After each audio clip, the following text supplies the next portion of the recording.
A man with a fake badge cut through my fence and left my dog for dead. My response ensured he'd never do it again. The knife came first, then the sound my dog made. That's the order my brain locked in forever.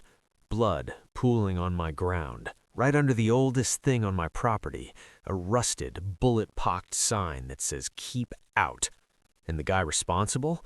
He wore a polo shirt with HOA cop stitched over the pocket, like some homeowners association had deputized him to invade my family's legacy. Before I explain how an HOA volunteer ended up bleeding out in my pasture, I need you to do something. Drop a comment below with where you're watching this from. I want to see how far the truth spreads. To understand this, you need the backstory. I'm not a politician or a security guard. I raise cattle. My tools are feed, fence posts, and firearm I'm licensed to carry. When you're 30 minutes from the nearest town, you are your own first responder. My grandfather fenced this land. My father surveyed it.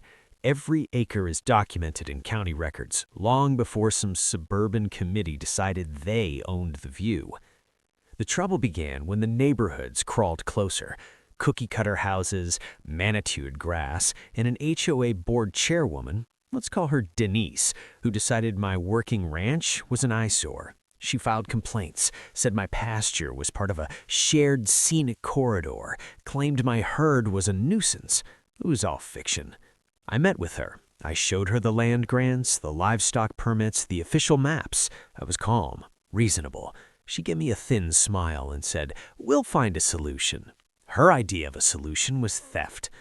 A week later, 3 of my steers vanished. The fence line was sliced clean through. Not broken, cut. I called the sheriff. He saw the tire tracks, the deliberate damage. The next day, Denise shows up with a printed memo. She said the cattle were relocated for community safety. Relocated. That's when I drew my line. I told her, face to face, "You have no jurisdiction here. Set foot on my soil and you will be prosecuted for trespass." She just smirked and walked away. 2 days later, their truck returned. This time it was him, the so-called officer. He snipped the wire fence like he owned it and marched toward one of my calves. He already had the blade in his hand. My dog, Rex, got there first. He did his job. He barked. He positioned himself between the threat and the herd. And for that, the man plunged the knife into his side. That's when I started running. My pistol was in my hand before I'd even consciously decided to draw it. My world shrank to the sight of that man standing over my dying friend, the weapon glinting red. He turned to face me, the knife still held ready, an arrogant tilt to his head. The vest, the shirt, he truly believed they were a shield.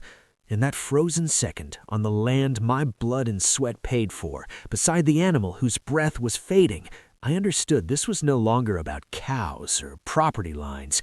This was about the fundamental right to exist without fear, and he had just forfeited his. I closed the gap fast. "Step away from my dog," I said, my voice low and steady. "Now." He glanced from my firearm to my face, his confidence wavering for a flash. "You're pointing a gun at an official. That's a felony." I took another step. "You are a trespasser who just committed aggravated cruelty. Drop the blade." He shook his head, shuffling back until he hit the broken fence post. "The animal came at me. I had a right to defend myself." He was defending himself from a dog that never left my property, from a loyal animal now bleeding into the dirt at my boots. I looked down, just for a heartbeat. Rex's eyes met mine, his tail giving one weak thump. When I looked back, the knife was still up. "Final warning," I said. He didn't drop it. Instead, he squared his shoulders. "Stand down," he ordered, as if he had any authority to give commands on my land. And then he made his fatal error. He lunged, not to flee, but toward me, the knife arcing sideways.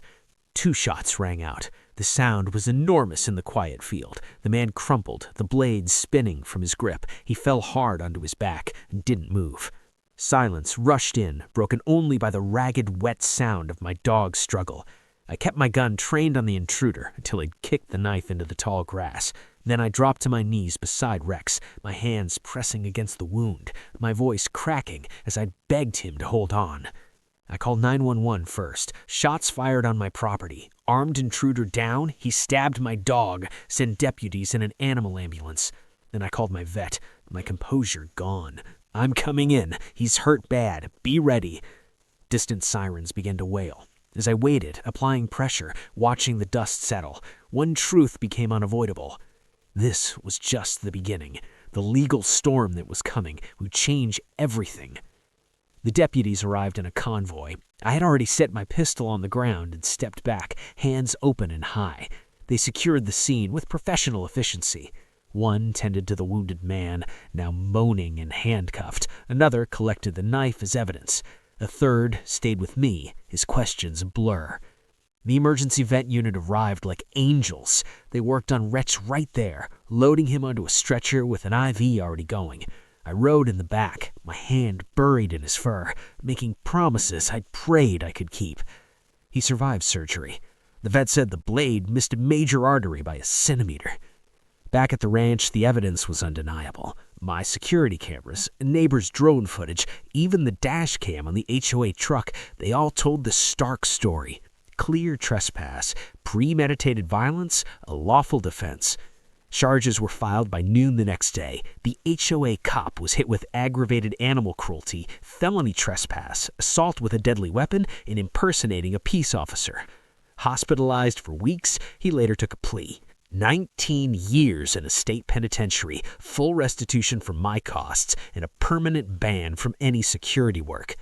Denise wasn't spared. Her digital trail, texts, emails, forged documents proved conspiracy and theft. She received a 7-year sentence. The HOA board tried to flee responsibility. It failed. I sued for vet bills, property damage, and the profound distress they'd caused. Their insurance denied them. The settlement drained them, and the association dissolved within 6 months. Denise lost her home and her standing. Rex came home with a limp and a scar, but his spirit was unbroken. He still patrols the fence line. That old keep out sign is still there, but now its message carries the weight of a lesson learned the hardest way possible. Fake authority means nothing on the wrong side of a property line. Some boundaries aren't open for debate. Some warnings aren't just words, and some people only learn respect when they're staring down the consequences of their own arrogance. That's the story of how a predatory HOA learned that on private land, the law of the landowner is the one that matters most. If you believe in standing your ground, show some support for the channel. Hit that like button, and make sure you're following Trending Tales Pulse for more real stories of justice served. When they cross the line, you hold it.